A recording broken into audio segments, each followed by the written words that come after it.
नमस्कार। आज बात करते हैं एक बहुत बड़े अपडेट की, जो सेना मुख्यालय से आया है। और ये अपडेट हजारों सैनिकों और उनके परिवारों के भविष्य को पूरी तरह से बदल सकता है। 8वें वेतन आयोग के लिए 14 सिफारिशें तैयार की गई हैं, और आज हम इसकी पहली 7 सिफारिशों को बहुत करीब से समझेंगे। देखिए, ये सिर्फ कुछ नंबरों का हेर-फेर नहीं है। ये वो बदलाव हैं जो सीधे-सीधे एक सैनिक की सैलरी पर, उनके बच्चों की पढ़ाई पर और रिटायरमेंट के बाद की जिंदगी पर असर डालेंगे। तो चलिए, बिना देर किए समझते हैं कि इन सिफारिशों का असल मतलब क्या है। तो आज हम क्या-क्या देखने वाले हैं। सबसे पहले तो जानेंगे कि वेतन आयोग सेल के ये सुझाव आखिर हैं क्या। फिर हम सैलरी और अलाउंस में बढ़ोतरी की बात करेंगे, रिटायरमेंट के बाद मिलने वाले फायदों को समझेंगे और करियर में आगे बढ़ने के क्या नए मौके बन सकते हैं, इस पर भी नजर डालेंगे। तो चलिए शुरू करते हैं। सबसे पहले एक नजर डालते हैं कि ये 14 सिफारिशें आखिर हैं क्या।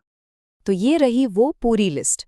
अब देखिए, आज हम पहली 7 सिफारिशों पर ही फोकस करेंगे। ये वो सिफारिशें हैं जो जेसीओज यानी जूनियर कमीशन्ड ऑफिसर्स से लेकर दूसरे सभी रैंकों पर सीधा असर डालती हैं।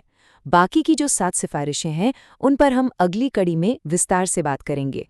चलिए, अब पहले 2 सुझावों को थोड़ा विस्तार से देखते हैं, क्योंकि ये वो सुझाव हैं जो सीधे-सीधे सैनिकों की जेब पर असर डालते हैं।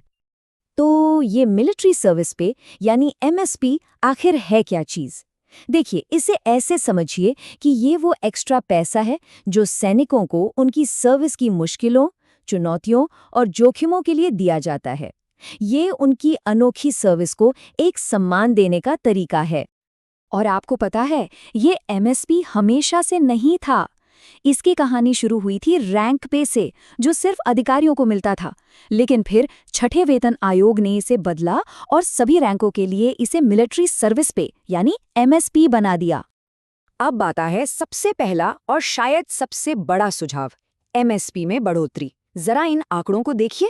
अधिकारियों के लिए इसे 15,500 से बढ़ाकर 25,000 करने का प्रस्ताव है। लेकिन असली मतलब जबरदस्त उछाल जो है वो जेसीओज के लिए है। 5,200 से सीधे 18,000 रुपए। आप सोच सकते हैं, ये तो वाकई एक गेम चेंजर साबित हो सकता है। अच्छा, कहानी यहीं खत्म नहीं होती। एक और बहुत जरूरी बात है इसमें। दूसरा सुझाव ये है कि एमएसपी को अब से वेतन का एक औपचारिक हिस्सा माना जाए। इसका मतलब क्या हुआ? इसका मतलब ये है कि एचआरए और लीव इनकैशमेंट जैसे बाकी सभी भत्तों की गिनती करते समय एमएसपी को भी बेसिक पे में जोड़ा जाएगा, जिससे कुल फायदा और भी ज्यादा बढ़ जाएगा। अब बात करते हैं बच्चों के एजुकेशन अलाउंस की। सेल का मानना है कि जो अभी रकम मिलती है वो आज के ज़माने में काफ़ी नहीं है। तो प्रस्ताव क्या है? सीधा सीधा इसे 1.5 गुना बढ़ा दिया जाए।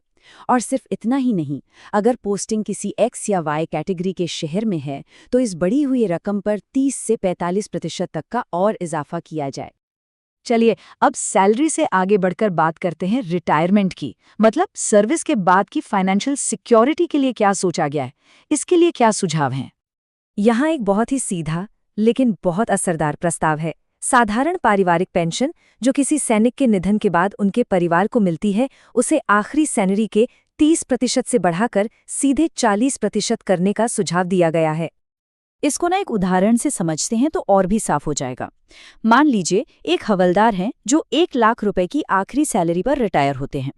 अभी के नियम के हिसाब से उनके परिवार को 30,000 रुपए की पेंशन मिलती, लेकिन नए नियम से ये बढ़कर 40,000 रुपए हो जाएगी। ये 10,000 रुपए महीने का सीधा फर्क है, जो उन परिवारों के लिए बहुत ज्यादा मायने रखता है। अब आते हैं छुट्टियों पर। ये तो हम सब जानते हैं कि फौजी अक्सर अपनी सारी छुट्टियां ले ही नहीं पाते, ऑपरेशनल ड्यूटीज की वजह से। इसी बात को ध्यान में रखते हुए ये प्रस्ताव है कि रिटायरमेंट पर 300 दिनों की जगह 450 दिनों की छुट्टियों का पैसा मिले। और तो और, सर्विस के दौरान भी ये लिमिट 60 दिन से बढ़ाकर 120 दिन कर दी जाए। अब बात करते हैं करियर प्रोग्रेशन की। देखिए, किसी भी सैनिक के मनोबल के लिए ये बहुत ज़रूरी है, और यहाँ पर जो मेन फोकस है वो है एमएसीपी स्कीम पर। तो ये एएमसीपी आखिर है क्या? इसे आप एक तरह का फाइनेंशियल सेफ्टी नेट समझ सकते हैं। अगर किसी वजह से किसी सैनिक को प्रमोशन नहीं भी मिलता है, तो भी सर्विस में एक तय समय के बाद उन्हें 3 फाइनेंशियल अपग्रेड मिलते हैं, ताकि उनकी सैलरी लगातार बढ़ती रहे। तो सवाल उठता है कि इसमें बदलाव की ज़रूरत क्यों पड़ी। हुआ ये कि एक स्टडी में ये बात सामने आई कि करीब आधे सैनिक 17 से 19 साल की सर्विस के बाद ही रिटायर हो जाते हैं और इस वजह से उन्हें तीसरा मैकपी मिल ही नहीं पाता। इसीलिए अब टाइमलाइन को 8, 16, 24 साल से घटाकर 6, 12 और 18 साल करने का प्रस्ताव है। इसका सीधा मतलब ये है कि लगभग हर सैनिक रिटायर होने से पहले अपने तीनों फाइनेंशियल अपग्रेड्स ले पाएगा। चलिए अब कुछ ऐसे प्रस्तावों की बात करते हैं जो अगर लागू हो गए तो सेना के स्ट्रक्चर में ही कुछ नए और बहुत बड़े बदलाव ला सकते हैं। ये वाला आइडिया तो वाकई में क्रांतिकारी है। सेना में अफसरों की कमी है तो सुझाव ये है कि एक नया डायरेक्ट एंट्री जेसीओ कैडर बनाया जाए। अब सवाल यह है कि इसमें आएगा कौन? इसमें वो लोग आएंगे जो एसएसबी तो पास कर लेते हैं लेकिन मेरिट में कुछ नंबरों से रह जाते हैं। जरा सोचिए, 8 साल की सर्विस के बाद उन्हें ऑफिसर बनने का मौका मिलेगा और वो लेफ्टिनेंट कर्नल रैंक तक जा सकेंगे। अब जरा एक आंकड़ा देखिए और ये सच में चौंकाने वाला है। आज की तारीख में आर्मी में सिर्फ 2.5% जवान एक्स ग्रुप में है जो उन्हें ज्यादा सैलरी दिलाता है। वहीं एयरफोर्स में ये आंकड़ा 48% है और नेवी में 18%। ये जो फर्क है ना, ये साफ साफ दिखाता है कि मौजूदा सिस्टम आर्मी के जवानों के लिए ठीक नहीं है। तो इसका हल क्या निकाला गया है? प्रस्ताव है कि इस X/Y ग्रुप के सिस्टम को ही हटा दिया जाए और इसकी जगह स्किल बैंड लाए जाएं। अब ये है क्या? ये एक ऐसा सिस्टम है जो सिर्फ आपकी कागजी डिग्री नहीं बल्कि सेना में सीखे गए आपके हुनर को भी पहचानेगा। जैसे मान लीजिए कोई ड्रोन ऑपरेटर है, उसका काम बहुत टेक्निकल है, तो उससे उसके स्किल के लिए बेहतर वेतन मिलेगा, भले ही उसके पास कोई डिप्लोमा ना हो।